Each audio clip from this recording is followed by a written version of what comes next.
നമസ്കാരം, പ്രവാസി മലയാളിയിലേക്ക് ഏവർക്കും സ്വാഗതം. കുവൈറ്റിൽ കോവിഡ് ബാധിച്ച് മരിച്ച ജലാലിന്റെ ഗാനം സാമൂഹിക മാധ്യമങ്ങളിൽ കണ്ണീർ ഓർമ്മയാവുകയാണ്. ദിവസങ്ങൾക്ക് മുന്നേ തന്റെ ഫേസ്ബുക്കിൽ കുറിച്ച വരികൾ പ്രവാസി ലോകത്തെയാകെ കണ്ണീരിലാഴ്ത്തി. ആ വരികൾ ഇങ്ങനെയാണ്: ഒരു വട്ടം കൂടി നാട്ടിൽ ഒന്ന് പറന്നെത്താൻ കൊതി, ബീവിയും മക്കളും ഒന്നിച്ച് പെരുന്നാൾ കൂടുവാൻ കൊതി. എത്ര കാലം ഇനിയും കാത്തിരിക്കണമെന്നറിയില്ല. ഈ വരുന്ന പെരുന്നാളും ഇവിടെ പ്രയാസത്തിന്റെ ലോകത്തിൽ പ്രവാസിയായി പ്രയാസങ്ങളോടെ തനിച്ചു കഴിയാനാണ് വിധി. അതാണ് പ്രവാസ ജീവിതം.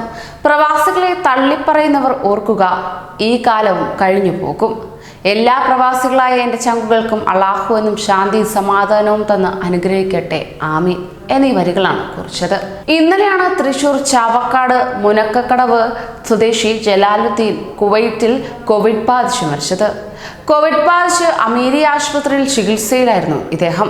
വെള്ളിയാഴ്ച രാവിലെയാണ് മരണം സംഭവിച്ചത്. എർമൂക്കിൽ സ്വദേശി വീട്ടിൽ പാചകക്കാരനായിരുന്നു ഇദ്ദേഹം. നാട്ടിലേക്ക് മടങ്ങാനുള്ള ആഗ്രഹം പ്രകടിപ്പിച്ച് ജലാൽ ഫേസ്ബുക്കിൽ പോസ്റ്റ് ചെയ്ത ഗാനാലാപനം വലിയ ശ്രദ്ധയാണ് നേടിവരുന്നത്. നാടണയാനുള്ള മോഹം പൂർത്തിയാക്കാനാവാതെയാണ് ജലാൽ മരണം ഉലുക്കിയത്. പ്രശസ്ത മാപ്പിളപ്പാട്ടായ മമ്പുറംപു മഖാമിലെ എന്ന ഗാനത്തിന് സമയമുള്ള വരികളോടെയാണ് ജലാലുദ്ദീൻ ഗാനം പാടി പോസ്റ്റ് ചെയ്തത്. ഗാനത്തിന് വലിയ പിന്തുണയായിരുന്നു സാമൂഹിക മാധ്യമങ്ങളിൽ ഇപ്പോഴും ലഭിച്ചുകൊണ്ടിരിക്കുന്നത്. കൂടുതൽ പ്രവാസി വാർത്തകൾക്കായി ഈ ചാനൽ സബ്സ്ക്രൈബ് ചെയ്യൂ.